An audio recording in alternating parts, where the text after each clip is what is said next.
بسم الله الرحمن الرحيم. تبارك الذي بيده الملك وهو على كل شيء قدير.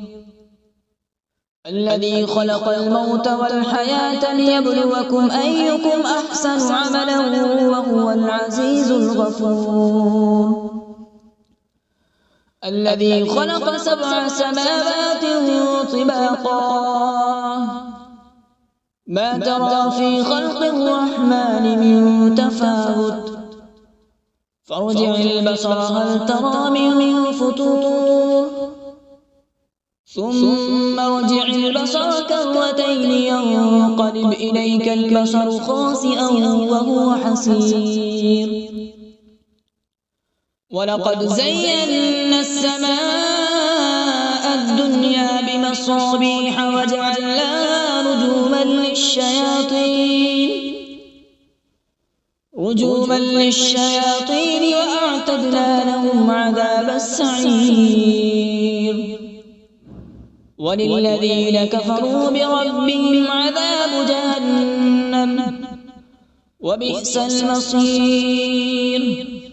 إذا ألقوا فيها سمعوا لها شهيقا وهي تفور تكاد تميز من الغيظ كلما ألقي فيها فوج سألهم خزنتها ألم يأتكم نذير قالوا بلى قد جاءنا نذير فكذبنا وقلنا ما نزل الله من شيء إن أنتم إلا في ضلال كبير.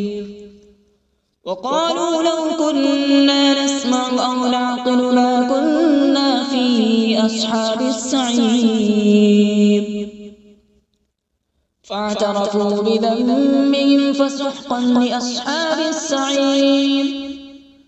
إن الذين يخشون ربهم بالغيب لهم مغفرة وأجر كبير.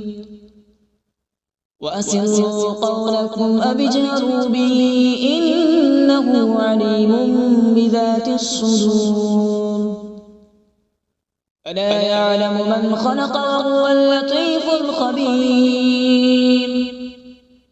هو الذي جعل لكم الأرض ذلولا فامشوا في مناكبها وكلوا من رزقه وإليه النشور.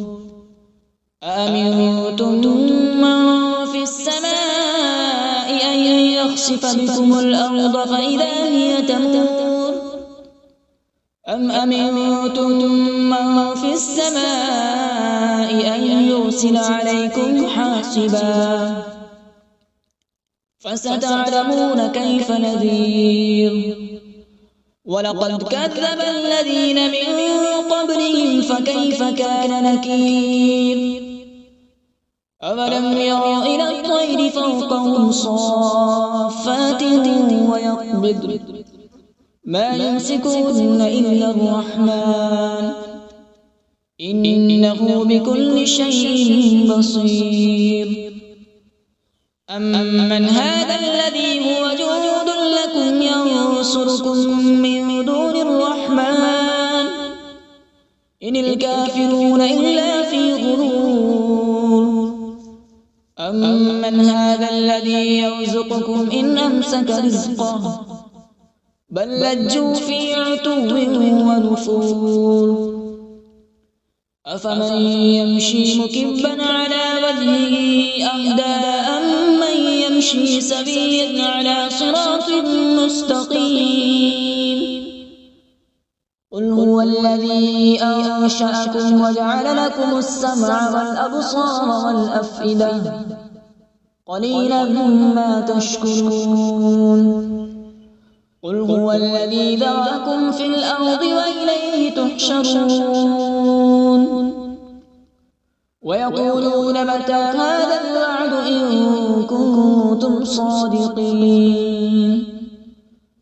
قل إنما العلم عند الله وإنما أنا نذير مبين فلما رأوا زلفة سيئت وجوه الذين كفروا وقيل هذا الذي كنتم به تدعون قل أرأيتم إن أهلكني الله ومن معي أو رحمنا فمن يجير الكافرين من عذاب أليم قل هو الرحمن آمنا به وعليه توكلنا فستعلمون من هو في ضلال مبين قل أرأيتم إن أصبح ماؤكم غورا فمن يأتيكم بماء معين صدق الله العظيم.